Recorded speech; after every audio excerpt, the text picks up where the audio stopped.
अस्सलाम वालेकुम everyone, hope you all are doing good. Welcome back to our YouTube channel और आप सब देख रहे हैं crick inside with doctor Mohammad Ashfaq. New Zealand versus Sri Lanka, Pakistan और अफगानिस्तान, ये हो जाता तो वो हो जाता। आज सब होगी कहानियाँ ख़त्म। हमारी दुआएं जो कि आज न्यूजीलैंड को हराना चाह रही थी पूरी ना हो सकी। ऐसा ही होता है, जब आप किसी के लिए बुरा सोचते हैं तो आपके साथ भी कभी अच्छा नहीं होता। यही है आज की वीडियो की टॉप स्टोरी। चलेंगे न्यूजीलैंड वर्सेस ऑस्ट्रेलिया के मैच की समरी की तरफ, लेकिन इससे पहले आप हमारे चैनल को लाइक कर दें, सब्सक्राइब कर दें और बेल आइकन को प्रेस कर दें हर नोटिफिकेशन टाइमली लेने के लिए। तो बेंगलोर में ये मैच हुआ, मौसम भी ख़राब ना हुआ। टॉस जीता न्यूजीलैंड ने, पहले बॉलिंग का फैसला कर लिया। बड़ा ही ज़बरदस्त फैसला था उनका पहले बॉलिंग करने का, क्योंकि पिछला मैच वो पाकिस्तान के साथ इसी ग्राउंड पे खेल चुके थे। 400 रन मारे थे। बारिश की वजह से पाकिस्तान ने भी खैर अच्छी बैटिंग की, लेकिन बारिश की वजह से वो मैच पाकिस्तान के नाम हो गया। तो इस वर्ल्ड कप का एक बहुत बड़ा स्कोर चेज़ हो गया पाकिस्तान ने जब न्यूजीलैंड को 400 रन चेज़ कर लिए डकवर्थ लुईस सिस्टम के तहत। लेकिन खैर वो पाकिस्तान के नाम गया मैच। ये चीज़ उनके माइंड में थी आज, इसीलिए उन्होंने पहले बॉलिंग का फैसला कर लिया। श्रीलंका की एज़ यूजुअल जो एक्सपेक्टेशंस थी उनकी परफॉर्मेंस से, बिल्कुल उसी तरह की उनकी परफॉर्मेंस रही। बैटिंग बिल्कुल लोकल, कोई स्टैंडर्ड नज़र नहीं आया, कोई इंटेंशन नज़र नहीं आई, कोई लड़कों में ऐसी चीज़ पैशन नज़र नहीं आ रहा था कि यार आज वो कुछ खेलना चाह रहे हैं कि किसी तरह हम चैम्पियंस ट्रॉफी के लिए ही क्वालिफाई कर जाएं। बट जिस तरह उन्होंने इंडिया के ख़िलाफ़ परफॉर्म किया, जिस तरह उन्होंने ऑस्ट्रेलिया के ख़िलाफ़ परफॉर्म किया, तो बिल्कुल उसी तरह, बल्कि मैं तो ये कहूँगा कि शुरू में तो उससे भी बुरा इन्होंने परफॉर्म किया। लग रहा था कि 100 रन्स भी नहीं कर पाएंगे, लेकिन नीचे 8वीं और 9वीं विकेट की शराकत पर उनको 50 से 60 रन्स मिल गए, जिसकी वजह से वो 171 रन्स बनाने में कामयाब रहे। तो आज श्रीलंका की तरफ से नुमाया उनके रन स्कोरर रहे वो हैं जी कुशाल परेरा, जिन्होंने 51 रन्स किए 28 बॉल्स पर 9 चौके और 2 छक्के लगाए। आज उन्होंने न्यूजीलैंड के खिलाफ अपनी तेज़ तरीन सेंचुरी भी बनाई 21 बॉलों पर। जब श्रीलंका ने अपनी बैटिंग का आगाज़ किया तो निशानका 2 रन्स बनाकर आउट हो गए सूदी की बॉल पर। बहुत ही कैजुअल खेले थे। टॉम लेथम ने विकेटों के पीछे उनका कैच लिया। खैर उसके बाद कुशाल मेंडिस आए, वो भी 6 रन्स बनाने में कामयाब हुए। ट्रेंट बोल्ट ने उनको आउट किया, रचिन रविंद्रा ने उनका कैच लिया। फिर उसके बाद समरा विक्रमा भी 1 रन बनाकर आउट हो गए। चरित असलानका को बड़ा ज़बरदस्त ट्रेंट बोल्ट ने लेग बिफोर किया, अच्छा रिव्यू लिया था। अंपायर ने तो नॉट आउट दिया था, लेकिन वो बड़ा प्लम लेग बिफोर था। बड़ा अच्छा उनके कप्तान का रिव्यू, और न्यूजीलैंड को ये विकेट भी मिल गई। फिर मैथ्यूज़ को सेटनर ने ज़बरदस्त बॉल डाला जी, पीछे फर्स्ट स्लिप में डेरिल मिचेल ने बहुत अच्छा कैच लिया उनका। मैथ्यूज़ आज 8 रन बनाने में कामयाब रहे। फिर उसके बाद डिसिल्वा को भी सेटनर आउट करने में कामयाब रहे, और अगेन डेरिल मिचेल ने उनका फर्स्ट स्लिप में बड़ा उम्दा कैच लिया। आहिश टिक्साना एक ऐसे प्लेयर नज़र आ रहे हैं इस पूरी इनकी बैटिंग लाइनअप में कि जो लगता है कि थोड़ी बहुत उनको बैटिंग आती है। अदरवाइज श्रीलंका की टीम में कोई भी बैट्समैन, समरा विक्रमा, असलानका, मैथ्यूज़ इस वर्ल्ड कप में ऐसे नज़र आए हैं कि जैसे कोई बहुत ही छोटे क्लब के प्लेयर होंगे।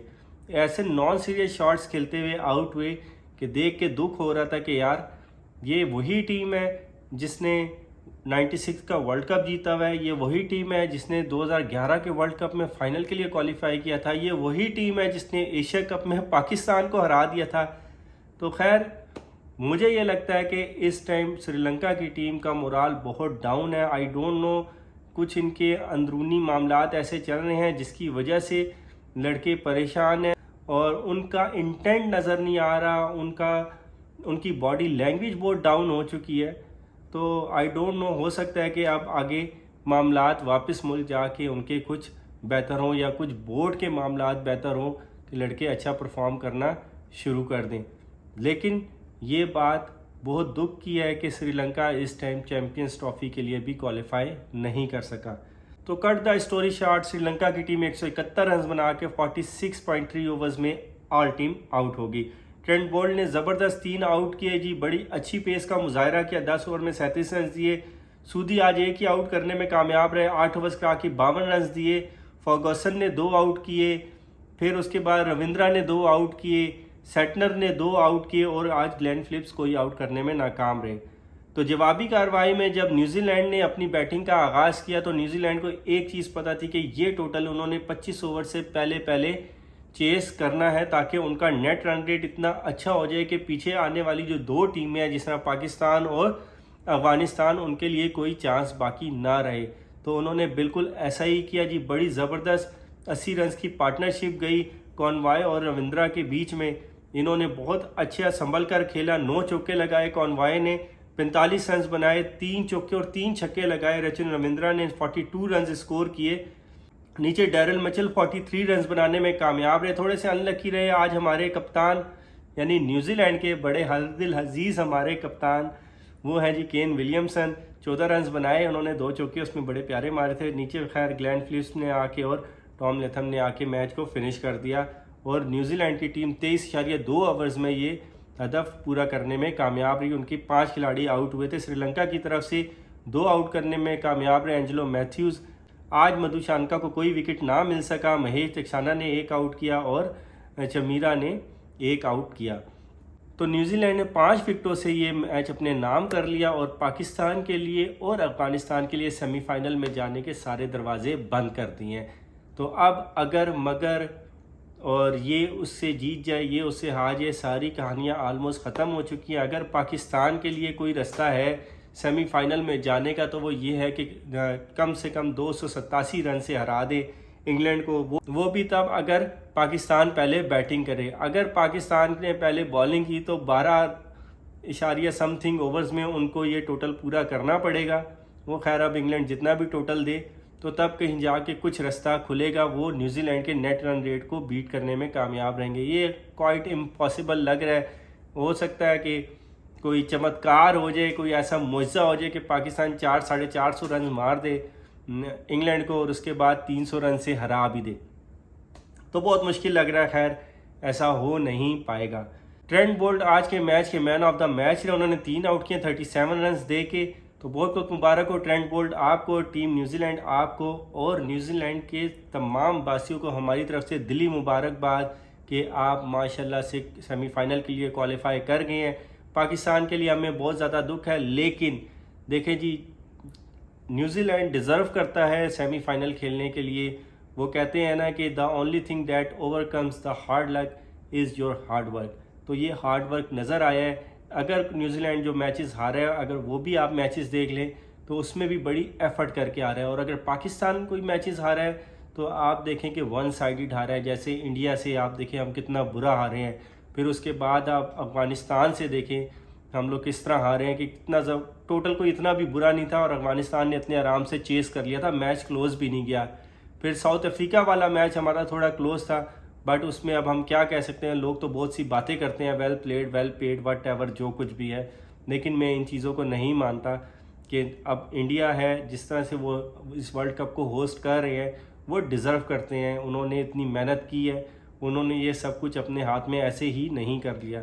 तो खैर आप भी अपने आप को इस काबिल बनाएं तो फिर सब लोग आपके साथ चलने के लिए तैयार हो जाएंगे। आज आप अकेले हैं क्योंकि आपके अंदर वो मेहनत का एलिमेंट कम होता जा रहा है जो इंडिया में नज़र आता है।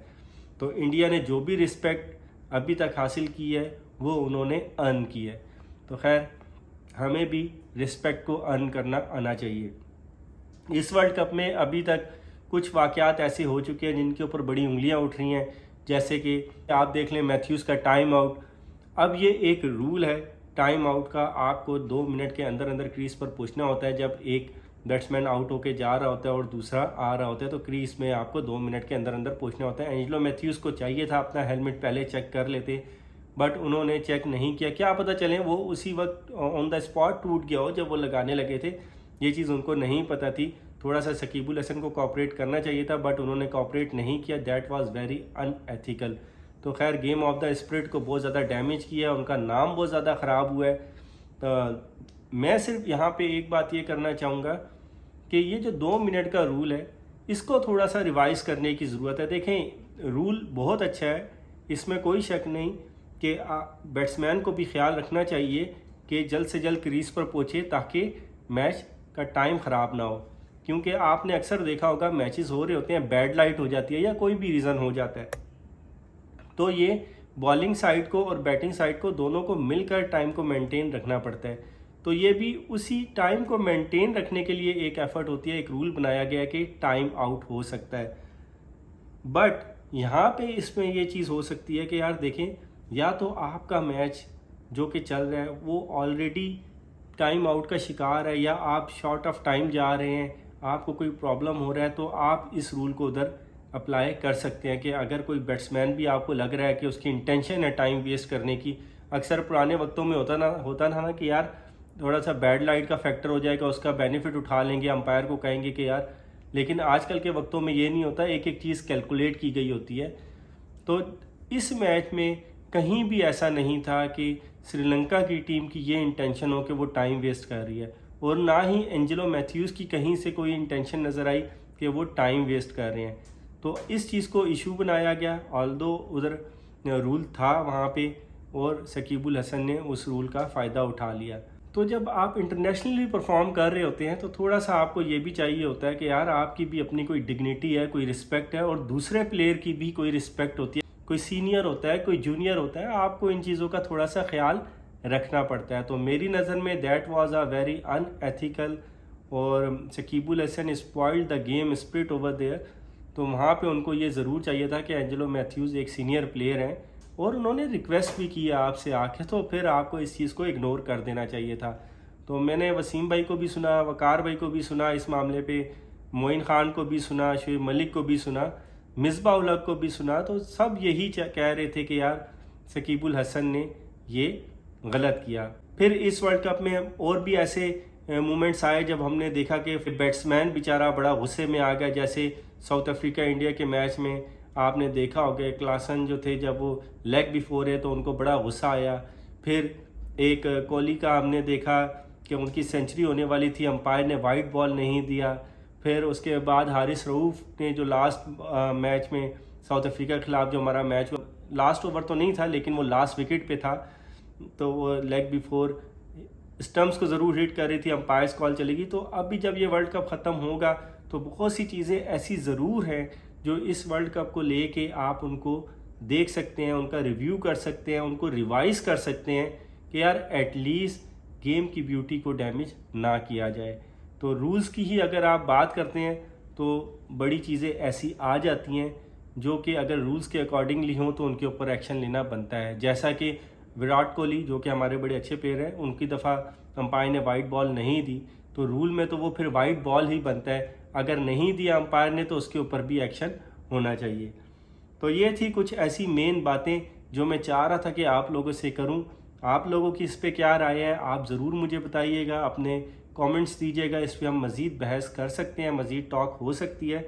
एनीवेज़, पाकिस्तान का सफ़र, अफ़गानिस्तान का सफ़र सेमीफाइनल के लिए यहाँ पे मुझे बिल्कुल ख़त्म होता नज़र आ रहा है। और एक और बात यहाँ पे कि जो इंग्लैंड वर्सेस पाकिस्तान है, मुझे ये लगता है कि इंग्लैंड का पलड़ा बहुत भारी होगा, क्योंकि उनके लिए ये डू एंड डाई है चैम्पियंस ट्रॉफी के लिए। पाकिस्तान के लिए तो ऑलमोस्ट सफ़र ख़त्म हो ही चुका है। तो इस वक्त पाकिस्तान को चाहिए कि इंग्लैंड के ख़िलाफ़ जब वो मैदान में उतरें तो प्रॉपर प्लानिंग के साथ उतरें। ठीक है, सेमीफाइनल तो उनके हाथ से ऑलमोस्ट निकल ही गया है, कम से कम वो मैच ना गंवाएं। अगर गंवा दिया तो इससे हो सकता है इंग्लैंड को कुछ फ़ायदा हो जाए। तो खैर, पाकिस्तान वर्सेस इंग्लैंड बहुत इंपॉर्टेंट मैच है इंग्लैंड के लिए चैम्पियंस ट्रॉफी में क्वालिफाई करने के लिए। तो वर्ल्ड चैम्पियन भी हैं, फॉर्मर आपको पता ही है 2019 के चैम्पियन है, और अगर चैम्पियंस ट्रॉफी से आउट हो जाएंगे तो उनके लिए ये बहुत बड़ी बदनामी का बायस है। तो ये थी आज की टॉप स्टोरीज़। उम्मीद करता हूँ कि आपको अच्छी लगी होगी। प्लीज़ हमें लाइक कर दें, कमेंट्स कर दें, ताकि हम अपने अंदर मज़ीद इम्प्रूवमेंट ला सकें। बहुत बहुत मुबारक हो once again. In the end आज न्यूजीलैंड ने साबित कर दिया कि वो एक स्ट्रॉन्ग कैंडिडेट है सेमीफाइनल खेलने के लिए। तो अब जो हमें टॉप 4 टीम्स नज़र आ रही हैं वो हैं इंडिया, साउथ अफ्रीका, ऑस्ट्रेलिया और न्यूजीलैंड। तो मिलते हैं इंशाल्लाह अपने नेक्स्ट व्लॉग में। तब तक के लिए अपना बहुत सा ख्याल रखिएगा, हमें दुआओं में याद रखिएगा। अस्सलाम वालेकुम, have a nice day, bye bye.